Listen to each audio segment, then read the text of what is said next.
Hey, this is David Miller with the Miller Group of Keller Williams Realty, and I'm here to help you get gobble gobble real estate smart. All right, the new real estate stats came out, and I'm giving you an update on what the heck's going on out there for Thanksgiving week. So listen up.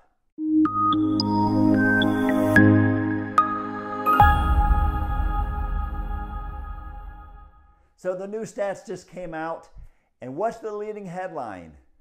Did pricing continue to go down? Question mark.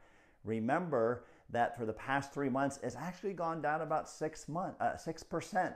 So for October, it did not. So it went down and it went straight. So it was exactly the same average median price as it was the previous month in September.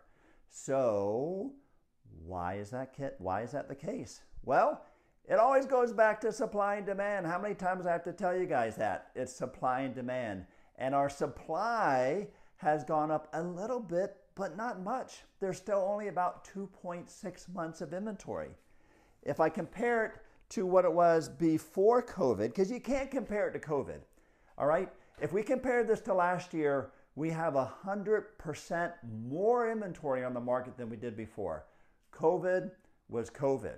Before COVID, so right now we have about 7,100 homes on the market, and before COVID we had 7,800 homes. So we still have less homes on the market now than we did before COVID, but we are creeping up to there.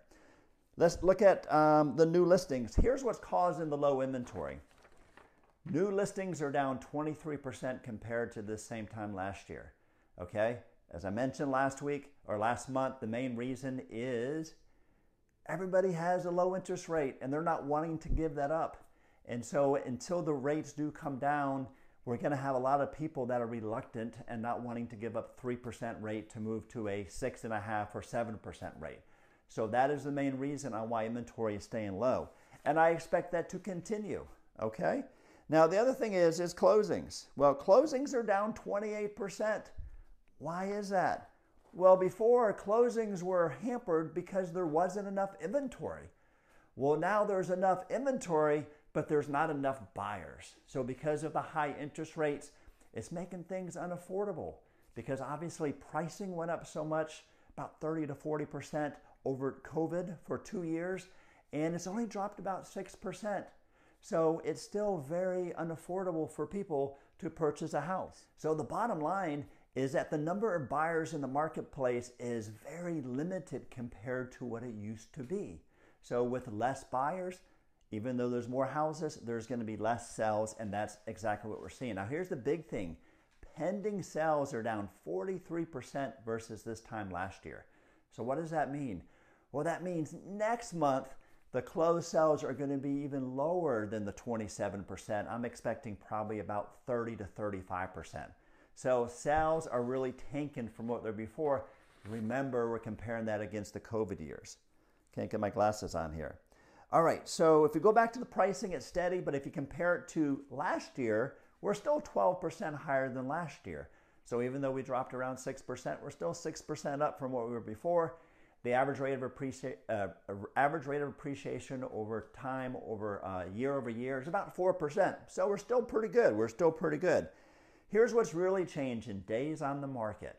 Days on the market are about 38 days, all right? That's up 23% versus what it was last month.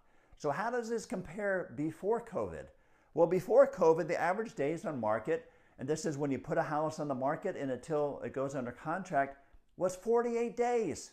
We're still low. We'll probably hit that in about 2 months, but right now we're still below pre-COVID days on the market, how long it takes to sell a property. And the main reason is that there's not as many buyers in the marketplace. It always goes back to that. Now, why is that?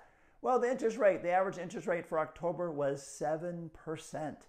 So it is actually very high. Now, last week, the rates did jump down quite a bit, and I do expect that to, it's going to continue to bounce. I'm going to be giving my predictions with my crystal ball, if you remember, in December. And I want you to listen up because I'm telling you, it's a great time to buy a house. And I'm going to be doing another video blog on why it is a great time to buy a house. I am also doing a webinar with one of our preferred lenders the last day of the month. I think that's November 30th at 6 p.m. I'm going to provide the registration below right here. But it's about how can I buy a house even when these interest rates are high. There's some really good programs out there that allow you to buy down that rate. And really not you buy down the rate, but have the seller buy down the rate because you have leverage that you never had before. So be looking out for those 2 video blogs. And I want to wish everybody a very happy Thanksgiving. I read this somewhere and I wanted to repeat it. When I started counting my blessings, my whole life turned around. That's great. Because a lot of times in life we all have issues, and a lot of times we like to focus on those issues.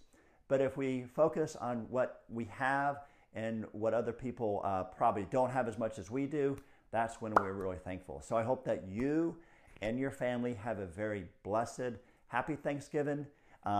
Eat lots of turkey. As they say, gobble till you wobble. And then I hope that you are now, gobble, gobble, real estate smart.